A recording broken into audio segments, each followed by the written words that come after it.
Masai, we're going to start off with a question from Mike Ganter from the Toronto Sun. Hey, Masai, how you doing? Hey, Mike, how are you? Doing fine, thanks. Obviously, first question, we're all going to be wondering about your future. Anything new on that front yet? Nothing new. We just finished. So at some point, we'll get with ownership here and sit down and talk, and then also all the normal stuff that we say. Going to weigh a few of the options and just give this thing some deep thought now as I go through this process. All right. I want to ask you about Kyle. For you, when you're discussing like the option of bringing him back or not, how much is his age a factor at this point, or is it at all? Man, with that guy, there's it's not a factor actually in many ways. Like I lived at the JW Marriott and saw him every night or every morning work out, and it's incredible what he does to keep his game going. Kyle is focused. That's 100%, and so I think there are many things that are going to weigh into this decision and how we evaluate the team going forward. But when you think of players' ages and contract terms and all of that, you really dig into that, But Kyle is part of us, and we see him a certain way, and that's an open discussion for us. You, I'm not asking for names, of course, but is there and this is going to kind of put you on the spot, is there a better fit right now for your team in the free agent market than Kyle Lowry? It just depends on what we're doing, right? When we evaluate this, we're evaluating in many ways. One of the ways where we've looked at is giving the young guys, even more opportunity and, building the future rather than now. Yeah, we have to look at the organization that way. If you remember, I spoke like that a lot when I took the job here. We have to build. I know we won a championship, and last year we were considered a team that was close and a contender. But we're at a place too where we have to look at the young players we have and maybe lift them up a little bit, and that's kind of one of the options we will continue to examine as we look at the team. So I understand your question when you say, is there a better player out there? It's hard to find a better player than Kyle now, even in this environment. He's been incredible to us, and his value is even more to us than an outside free agent in more ways. But when we look at it the other way, you can look at how do you start to build again, like to get to the level that we got to. All right, appreciate it. I'm sure you got a bunch more questions here. Thanks, Masai. Have a good day. Thanks, Mike. Thanks, right. Mike. Next question is going to go to Doug Smith from the Toronto Star. Masai, how are you, sir? Dougie, what's going on? Not much. Long time no see.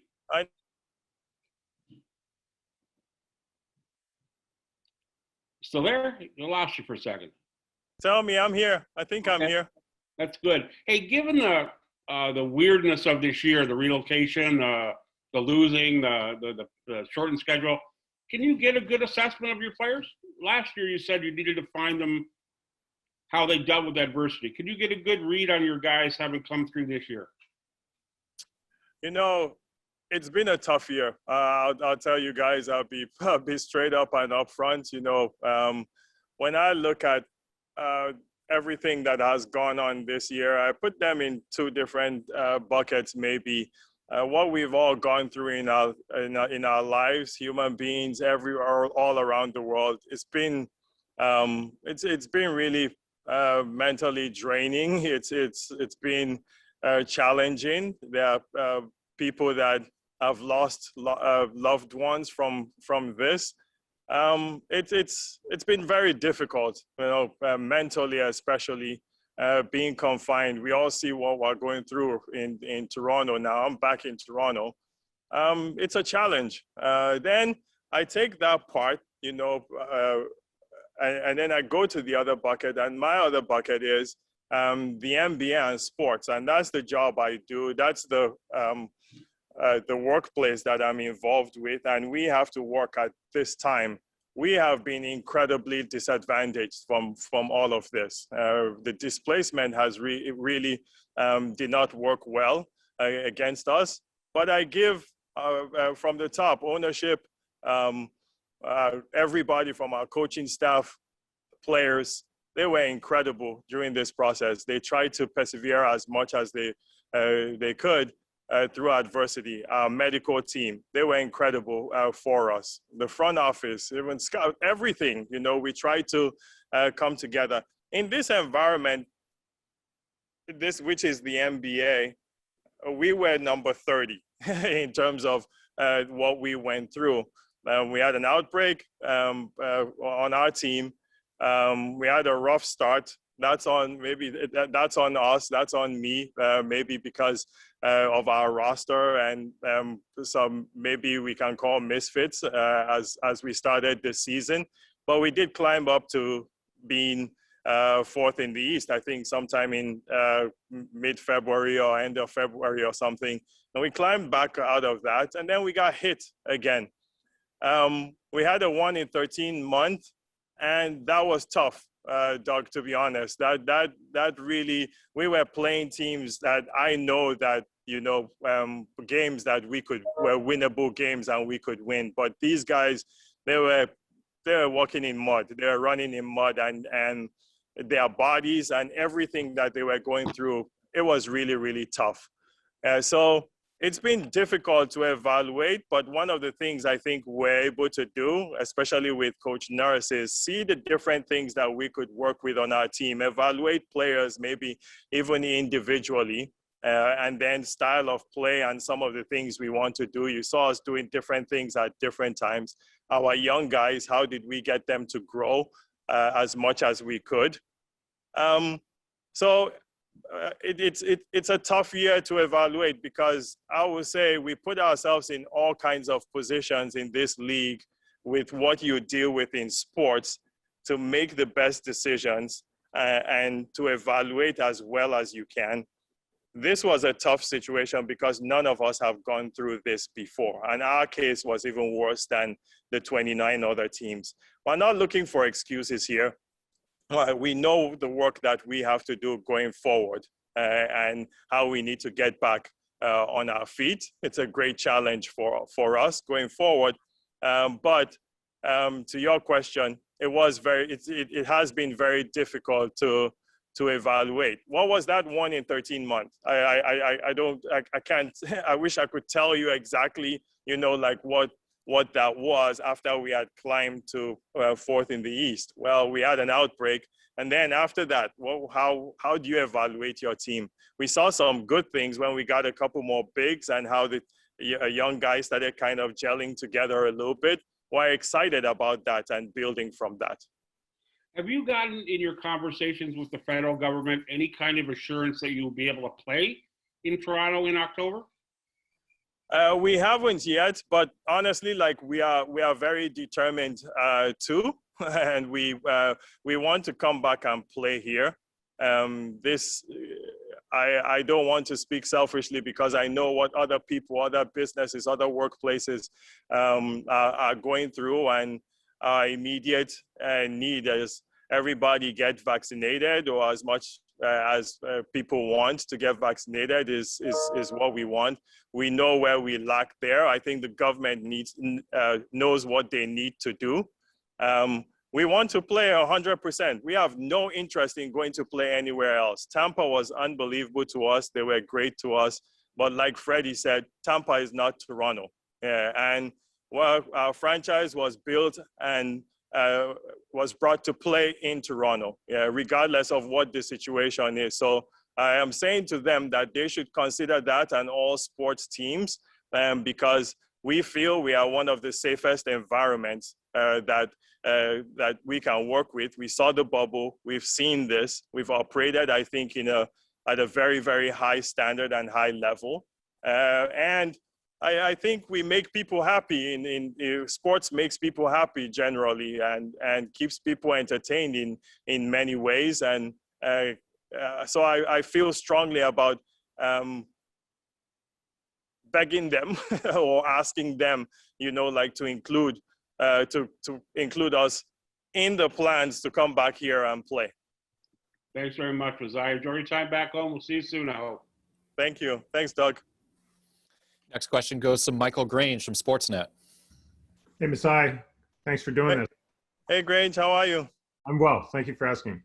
When you talk about you guys being disadvantaged, I mean, some of that is just, the nature of being a team in Canada in a North American-based sport. So what can the league do to address some of those issues going forward, and did they do anything? I mean, financially, did they kind of help with some of the costs that you guys had to take on? Do you guys feel like you got the support you needed from the NBA? I think we got the basic support we needed, but I think it's difficult sometimes, like for the league to always include us, in everything, because we are the one team that's based outside the US, and I'm sure sometimes it's a pain in the ass for them. But guess what? That's the business you've put yourself in. You've put yourself on a global platform that you have one team in the NBA that's outside the United States. And we have to be considered in every single way. And there are difficult decisions that have to be made, like based on this. And Adam Silver has been very considerate. The league has been very considerate from on all levels, whether it's the basketball operations or even Amy Brooks and the marketing group. They've all been, I think they have really treated us with respect, and maybe in some cases, sometimes sympathy here. But yeah, there's a lot of work to be done, honestly, Grange. I don't want to call out anybody here, but there's a lot of work that we need to address. And to be honest, me being back here, there's going to be a lot of things that I have to address with ownership in terms of some of those things that we need to really address with Toronto. Just to interpret there, like you need ownership to be more aggressive in terms of advocating within the league in terms of consideration and a level playing field? Yes. And honestly, Larry Tannenbaum has been incredible. Like he's the chairman of the board. He pushes for us as much. We're not like the NHL. There's 6 teams in the NHL, I think, that play in Canada. We're just not like them. It's just one team. And that becomes challenging. Putting us on television becomes challenging. Everything that you want to consider, becomes challenging. Lots of complicated issues. But we need to grow in our minds. We need to be visionaries. We need to think big, like in this league, on how we consider these things. Like we are trying to make the game really big and global, which I think the NBA is doing an incredible job of. But there are many issues that we have to, I think, address in terms of us. Thank you, Masai. Thank you. Next question goes to Josh Lewenberg from TSN. Hey, Masai, nice to see you. What's up, Josh? Not much, man. I have a couple timeline questions. So in terms of your contract situation, how quickly do you want to come to some sort of resolution there? Is there a sense of urgency to get that taken care of before the draft and free agency and all that stuff? Yeah, I'll see. These things are sometimes tough. They take time. We're in a very unpredictable environment, which makes things very, very tough. But honestly, like Larry's been great to me. I know that we'll have those conversations, and at the same time, I know that all the options I'm trying to weigh, both family, everything that I'm thinking of, direction of what I want to do. I think it will work out however the timing plays out to be. And then in terms of where you guys are going to start next season, do you know if there's any kind of deadline for getting that answer? Will you guys have the option to take it down to the wire again like you did last year if it comes down to it? Or do you know if there needs to be some sort of a resolution there earlier in the off season? First of all, I think when I talked about issues, like as a team that plays outside the U.S., we have our issues too that we have to deal with, and we all know like what some of these issues are. So the situation we're in Toronto now, I'm hoping that we're seeing it, and we're hoping that it gets resolved, hopefully soon. And all over Canada, people continue to get vaccinated, and then we go from there. I respect the health officials. I respect the government. Yeah, there have been mistakes made, but as leaders, it's on to the next. How do you continue to solve these problems and solve them well with good time? I don't want to be selfish on the sports part, and as an MBA worker or executive, I don't want to be selfish, and push our agenda before other people. But yes, timing matters, and we would like to be considered because we do not want, I repeat, we do not want to play anywhere else but Toronto. Great. Thanks a lot, Masai. Enjoy the off season. Take care. Thank you. Next question goes to Eric Kareen from The Athletic. Hey, Masai. Good morning. How are you? Hi, Eric. How are you? I'm all right, thanks. You mentioned your family and when you, as a important consideration, when you do sit down and talk with Larry and the board, what are your priorities? What are you looking for in terms of what you do from going forward? Everybody says, like blank check, but yeah, I'm not as much, like focused on blank check, other than a lot of the things that we've done here. We have to move forward as a franchise to compete with the best in the NBA. This is all about winning a championship again. Yeah. Let me tell you something, guys. Everybody has forgotten what has happened here 2 years ago. Okay, yes, we won. Nobody cares anymore. Okay, we want to win another one. That's what you want to do. Yeah, you want to prepare yourself to win another one. Not playing the playing game, not playing the playoffs. You want to win a championship. Everybody's like, why won't you get in the plane? Playing for what? We want to win a championship here. And we have to put ourselves in position. So a lot of the things that we did, whether it's build a practice facility, whether it's get everybody to see us hosting an all-star game like we did, or getting a G League team, or I got an incredible staff that they've allowed me to hire here, from front office to coaches to medical.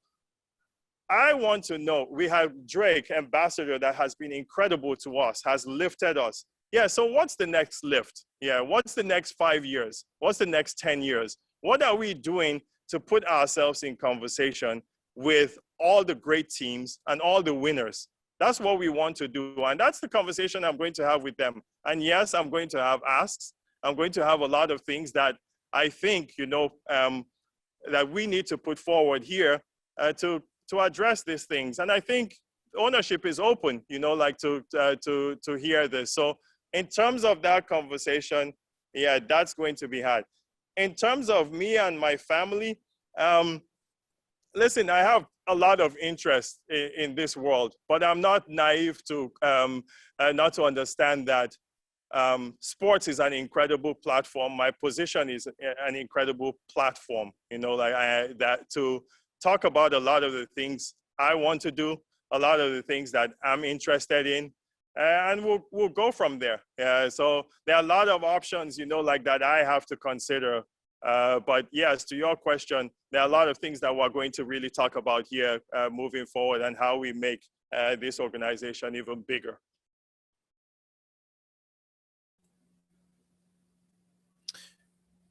Are you still there, Eric? All right, going to move on next to Scott Stinson from the National Post.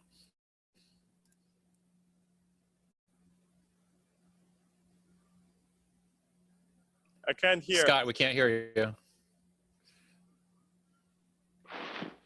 Sorry, guys. Can you hear me now, Masai?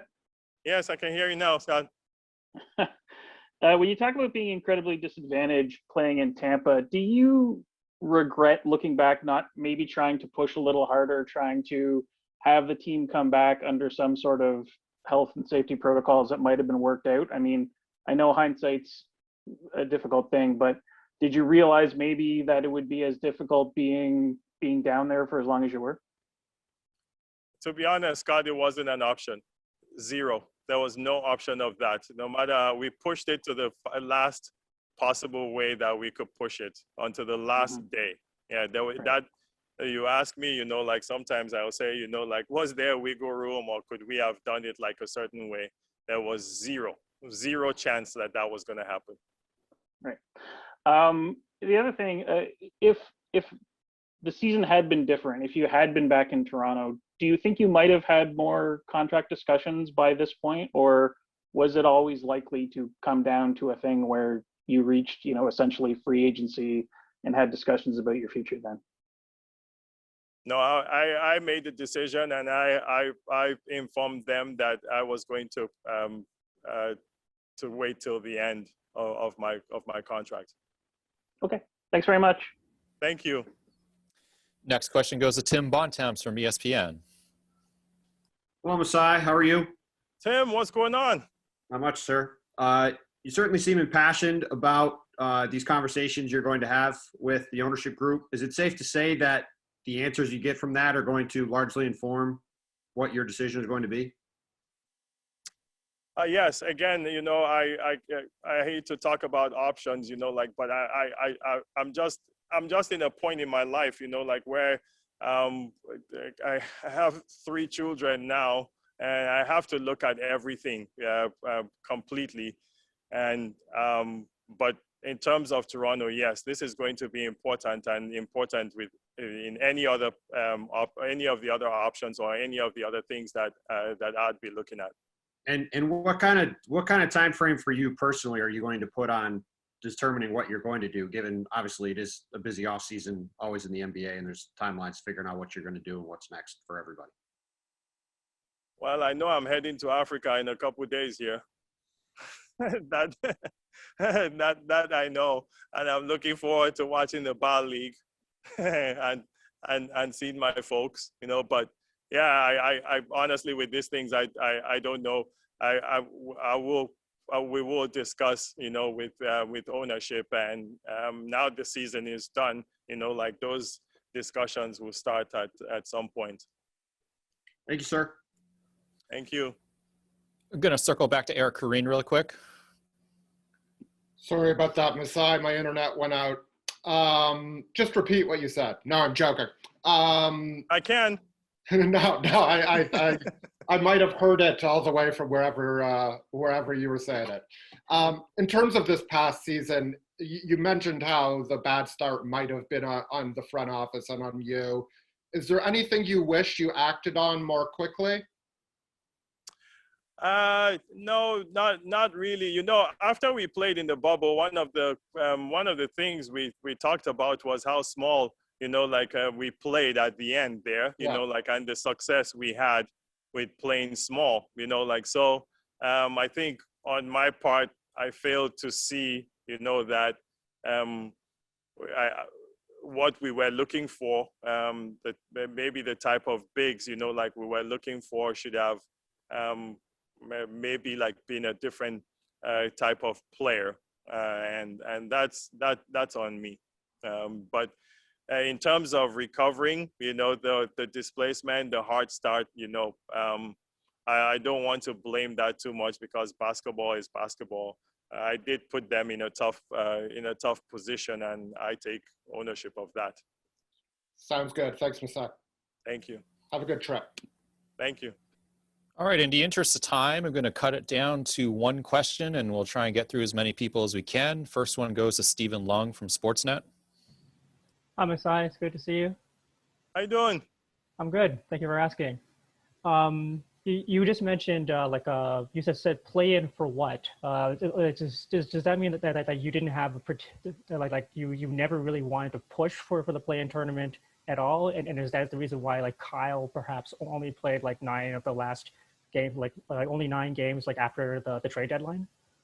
No, it's not really. You know, you have to weigh your options, right? You know, like, and why the place with our team, you know, is what's a better place to be? You know, it's things that we have to look at as a front office.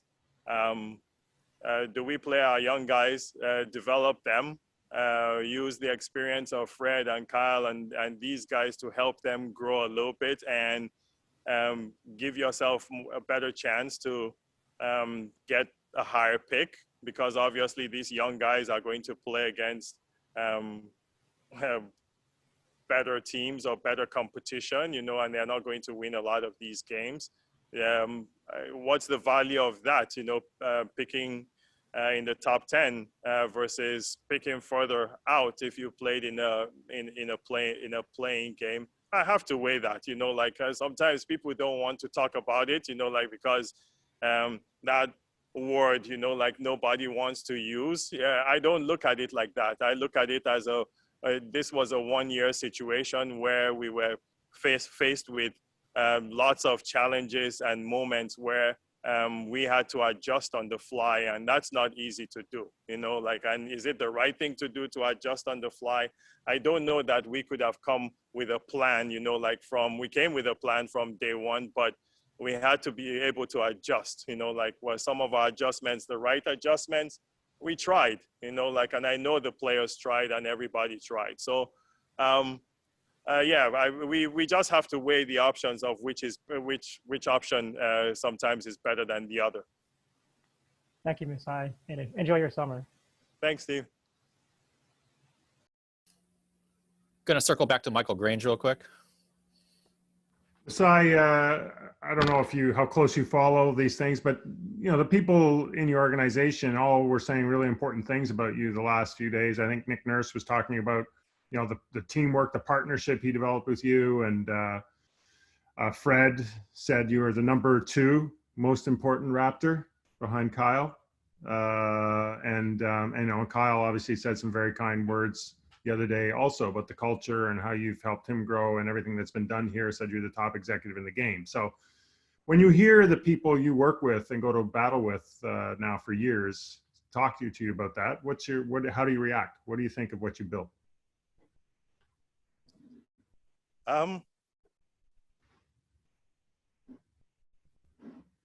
It's hard for me because these guys are incredible for me.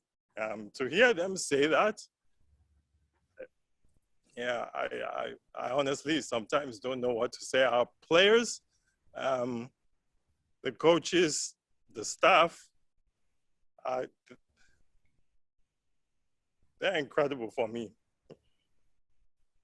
I go to battle every day with those guys, every single day. I love them like they're my family.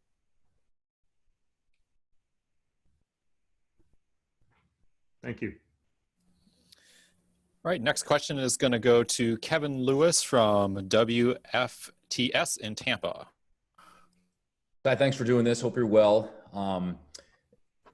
You're a young guy still, but when you write your memoir or your maybe autobiography in a few years, what about this Tampa experience on the heels of the bubble experience are going to stick out to you, might jump out as things you got to write down right away?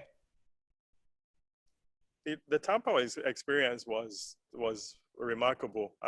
When we talk about adversity, it's just the displacement and how you have to react to things, and that reaction gets you to do things sometimes not at a high level. let's talk about displacement. This is not Dadaab. This is not a refugee camp in Kenya or in Syria or in any of these places. This is where we had our practice facility in a hotel. We almost built the same thing. We basically built OVO. The people in Tampa were incredible. There's no hospitality or no welcome that we're gonna get that's better than this. In fact, I say, when you look at some of these experiences that we have, it's afterwards that it's most even impactful for us. And when I look at the bubble, we all complain about the bubble and the confinement, how it was there. The bubble was amazing, amazing, amazing. It was that experience there. I'd do it again, you know, like to be part of that. It was incredible for me. Yeah, so this Tampa, as we got on and as we got through the whole experience, we enjoyed it. We started to enjoy it. We started to feel it, you know, and it's the things that happen to you the first time, or you don't know how to adjust, or you don't know which way to go, or that's the part that's tough, you know, like, and then relating it to home, and then relating it to what others are doing and the disadvantages. I'll give you an example. Coming to a game and seeing everybody support another team, that's never been done in Toronto. I don't care who's coming into Toronto. I can care less what team it is. When you come here, you feel it. Everybody has seen it. Everybody knows, you know, like, so when you go to a game there and people come to support other teams, I know it's not a basketball town, you know, like, but it's hard to understand. Yeah, so yeah, I would talk about that experience as a great experience for a long time in that sense, you know, like of welcoming, and it's definitely not displacement that many people have experienced all over the world. Thank you. Next question goes to Akiko from the Kyoto News in Japan.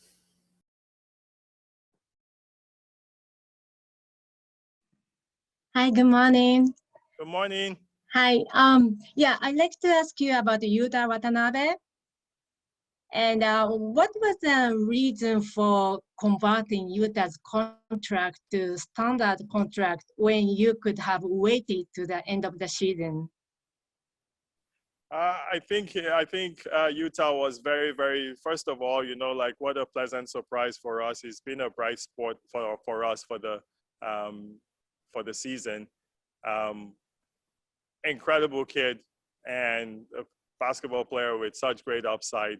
You know, he brings such passion to the game, and sometimes these things need to be rewarded. The timing of these things are important for us, so a player feels part of the team, and we wanted Yuta to feel part of us, relax a little bit, and not be too anxious, and he deserved it. Thank you very much. Thank you. Next question goes to Aaron Rose from SI.com. Hey, Masai. You touched a little bit earlier that your contract situation isn't going to come down to money necessarily. When you look around the league, what are the things that you're hoping for in terms of commitment to success? Is it paying into the luxury tax and things like that, or is it like facilities and structures? What are those things that you're hoping to get? Can you hear me? Yep. Yeah. I think our ownership is strong with I remember coming in here, and when I took the job here, they told me if I wanted to go into luxury tax at any point in time, they would do it. We have to do our jobs to figure out when the right places and time is to do all those things. I don't want to put out all the things that we want to do here and how we want to do them, because I think it'll be putting our business out there. But yeah, there are many things that we want to do to get ourselves even further ahead, to think different. Luxury tax is not one of them, to be honest. You know, like, our ownership has been pretty clear with us that whenever we put ourselves in a position to win and get players, they'll do those things, I think, to give us that chance. Thanks, Masai. Thank you. 3 more questions for you, Masai. First one goes to William Liu from Yahoo Sports Canada. Hello, Masai. Hey, William, how are you? I'm doing well. Thanks for asking. When you look at this upcoming draft, you obviously have the highest pick you guys have in quite some time, depending on how the lottery shakes out. And then you have 2 extra picks in the second round. How much are you looking at this specific draft as an opportunity to add talent? And is there anything specifically that might have impacted your scouting process, obviously with, you know, COVID going around and everything like that? Yeah, I just had to send a couple guys to Australia to quarantine for a couple weeks over there, which is unbelievable. But yeah, we're going to do everything. I think I love our scouting group and how they look at talent and how they evaluate it. This is the period now, you know, and we have to push ourselves to all limits here, while trying to keep everybody also safe, which is very important for us. In terms of talent, we're going to study the draft. We have been studying it all year. We're going to continue to study it and see, you know, it's either going to be the most talented player available or it's going to be the best fit for us. And we'll continue to evaluate that as we push along the next couple months. All right, thank you, Masai. Thank you. Next question goes to Vivek Jacob from Complex Canada. Hey, Masai. You've said that you want this organization to be one that is always on top of where the league is going, doesn't want to be reacting. The way offensive efficiency has gone up the last few years, has that impacted your view at all on how to build a team, like looking ahead to the draft and free agency? Yes, we consider everything, you know, on our team, and those are the conversations that we have with Nick Nurse and Bobby. I think Nick is one of the most innovative, evolving coaches in the league, and I know I'm biased to my coach, but to our coach, but I think he's shown that he is, you know, willing and to try anything. Listen, this is a copycat league, and we're not trying to be copycats. You know, like you form on your own and you go into it.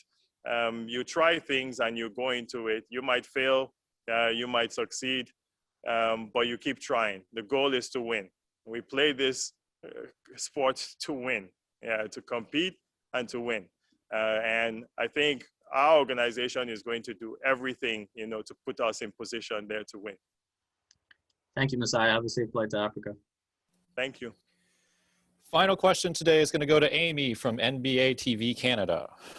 Good morning, Masai. I know you just spoke about the draft, but I wanted to know if you could share a little bit about the philosophy of you of your team on evaluating the potential of a guy, what a player could turn out to be. And in particular, this year, you look at Chris Boucher and you look at Paul Watson Jr. and you look at even an Alize Johnson, floated around other organizations, and then they get to Toronto and things just go much different, better for them. How do you guys evaluate that? Hi, Amy. If I told you that, I'd be giving away like all our secrets. You know, I don't know if I can tell you that one. I'll tell you this: we're still trying to figure it out. We're really still trying to figure out like what we can, how we can get better with this. Projecting is the hardest thing in this sport. I think if it was something that was set, everybody would be. We would have all these incredible players, right? You know, it's such a difficult thing to do. I give our guys a lot of credit because they grind and find and yeah, we're going to win some and we're going to lose some, but at the end of the day, you know, I'm proud of what our guys are. We have to be an organization that has to build that way in some kind of way. And that's what we're talking about when we say Pascal, OG, Fred are homegrown, and we have to raise them and not cry about free agent doesn't want to come here, or we don't want to do this, or we can't run and hide under the table. We have to build our own. So we've taken pride in the draft, but there are many things we have to do to get better too, and things that we're trying to think about to be visionaries in this league, to see further ahead in this league. Some of these things, you know, every team has their little secrets here and there, and we'll continue to have ours. That's fair. Just keep doing it. Have a safe travel. Thanks. Thank you. Thank you. Any parting words, Masai? No, thank you. Thank you to everybody. I really appreciate it. And I'm sorry I got that way, you know, with talking about our guys, but I love these guys to death. I love this organization, and the battle we would have every time is it's incredible for me, and I'd be honestly like willing to do that anytime in my life with these guys. They're completely like awesome, and thank you to you guys. I'm hopefully staying safe out there, and we can get out of this, you know, like soon enough. I'm gonna call Trudeau now and tell him, man, we gotta play here, man. All right. Get everybody back. Right, Steve? Steve, no question from you. What's going on? I see you over there. I'm letting the people who are actually working this today ask the questions. You just, hey, good luck to the Leafs too. I'm on the hot lead today, I so know you're covering the Leafs. Good luck to the Leafs. Good luck to Shani and Kyle. I think they're gonna be awesome. This is their year. You well, my friend. Thank you. Thanks, guys. Thank you.